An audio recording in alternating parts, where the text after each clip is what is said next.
was certainly not like a giant light bulb coming on the size of the Graf Zeppelin, which a lot of people think it was.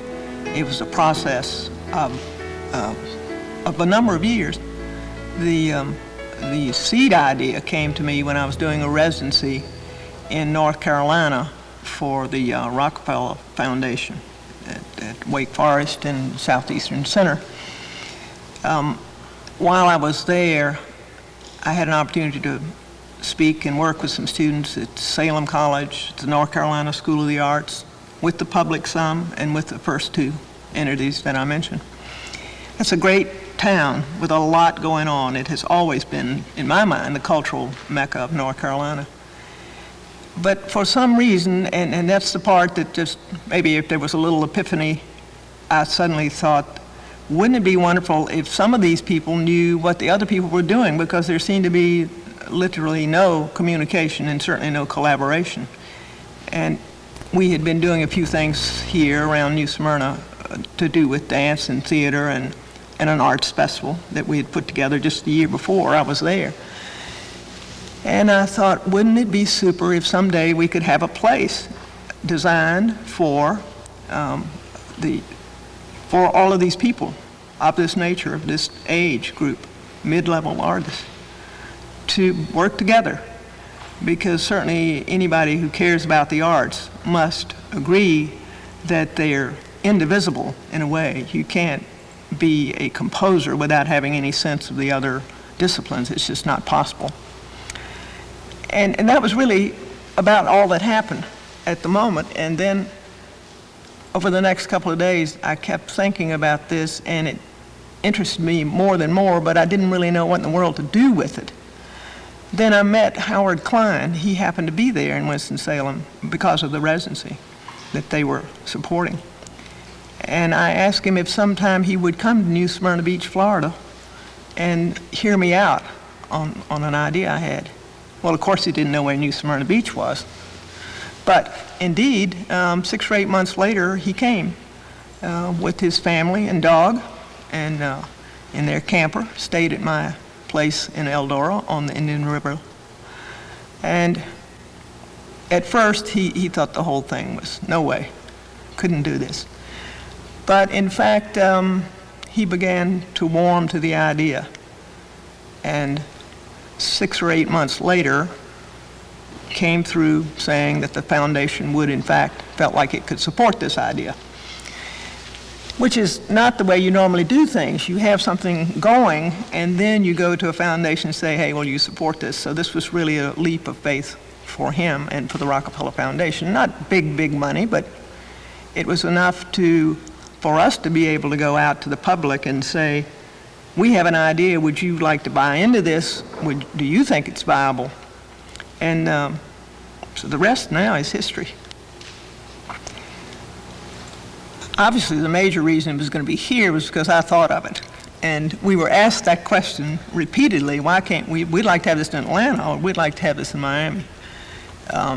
And we didn't particularly care that nobody knew where New Smyrna was.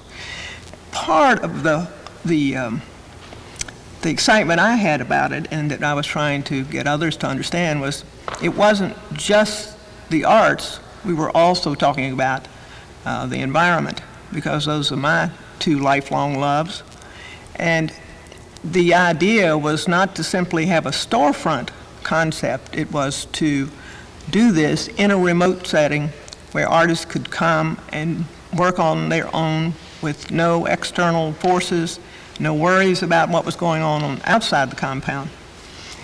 And so we were able, in a way, to capture two sort of segments of interest, people who cared about the arts and people who cared about the environment, and who, after a lot of cajoling, began to agree with me that, in fact, the natural and the built environments were probably indivisible.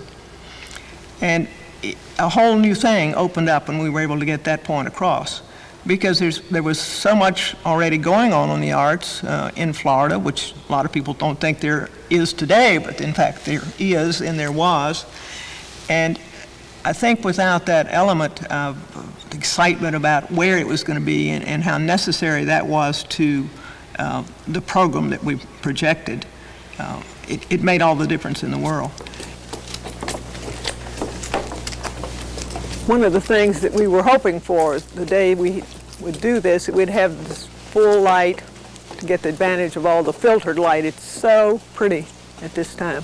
It's not a bad place when it's cloudy, but it's really nicer when you can sense all of that spring growth on there and the hard, intense work we did to keep it natural.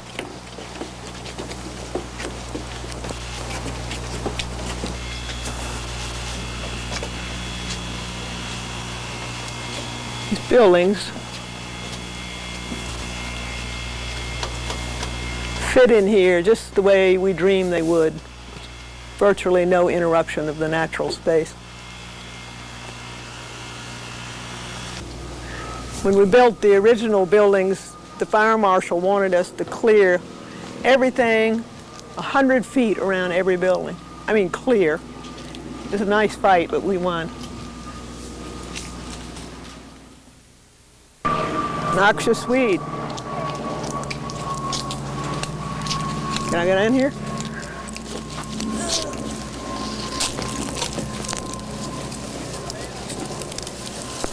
That's an exotic volunteer. So even though all of this has been replanted with the natural vegetation, count on everybody who comes by that sees one of these to take care of it. What we wanted, and this is still today, there's been no change in this, to give mid-level artists an opportunity to work in a communal setting, not just with their peers from across the country, but with some of the finest master artists in the world. We're not crazy about the term master artist. We weren't when we started, and we still aren't, but somehow or another you have to define somebody who has reached the top of their profession. And we were talking about all of the arts. The idea of having, I don't like to call it two levels, but having someone who is a mentor, who will collaborate with the mid-level emerging artists, who will share their professional experiences. That's the kind of association we wanted. We were not interested at all in a master-apprentice situation.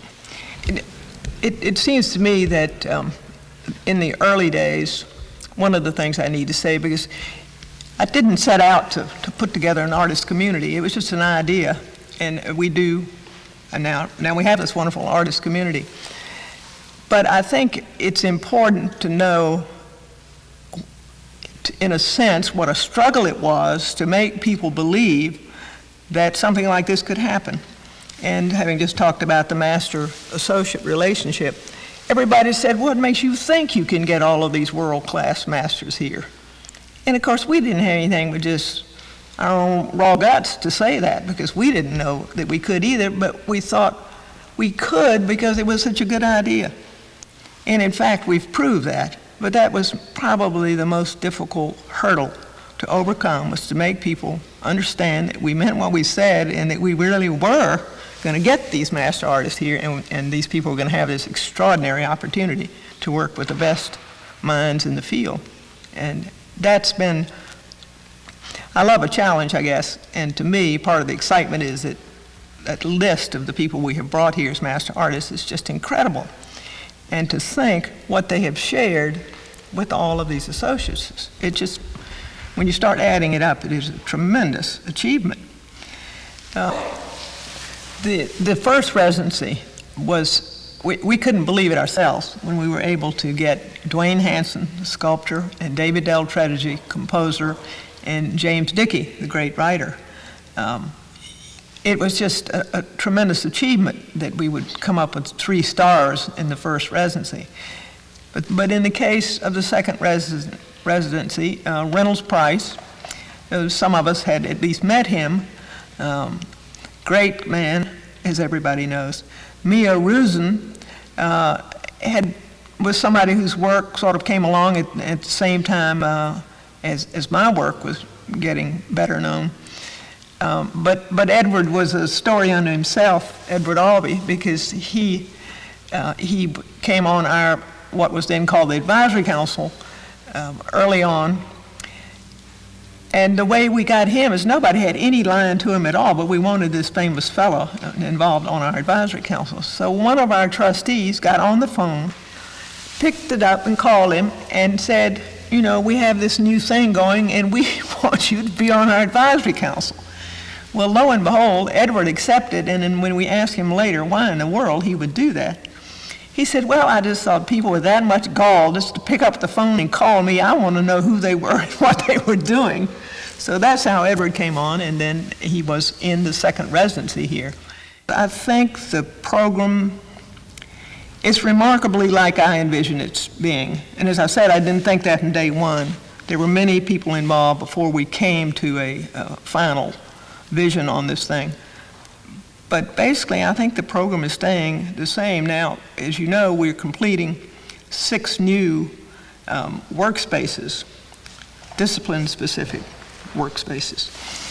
And we knew from the start that the original buildings, which consisted just of an administration gallery building, a communal workshop, and 3 cottages for the masters, that was not all we would ever want or all we would ever need.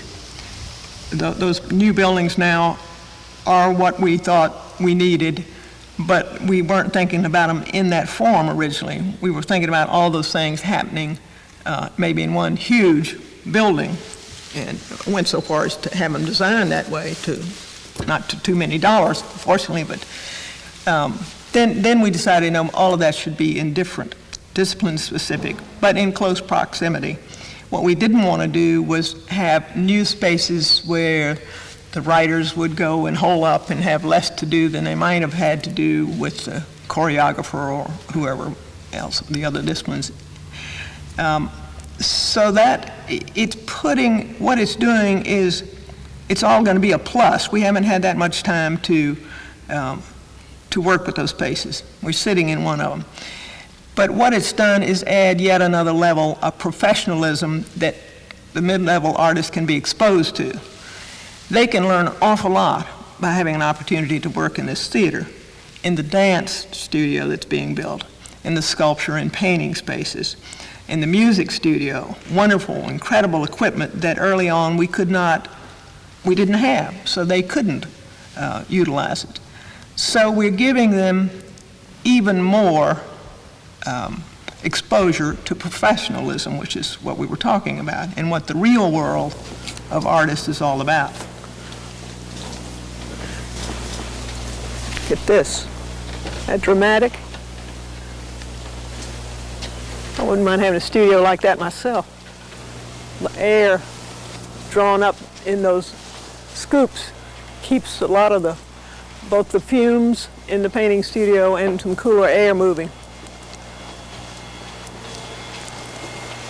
The buildings are air conditioned, but as an artist, I never grew up working in air conditioning spaces, so I appreciate the natural method of getting that out of there.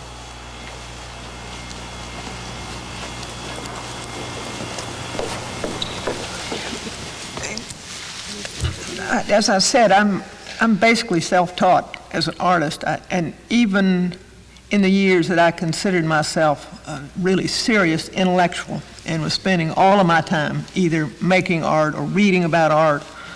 And one of the funny things about this whole deal is that I was never particularly interested in sharing with other artists. And people have asked me that repeatedly. Well, of all the people that have had this idea, because you always worked alone. And that's true. It's still true with most projects I take on today, whatever they are. I just happen to think like that, and then I'm happy doing what I want to do and playing in my own little sand pile. Always been that way. But the great majority of artists aren't like that. And the chance for mid-career artists to suddenly have an opportunity to meet 8 or 10 of their peers within their discipline and another 20 or so in other disciplines, and they probably have never had that sort of cross-fertilization. To have an opportunity to work for 3 or 4 weeks, some of the residencies have been as long as 2 months, and to be able to do whatever they want to in that period of time.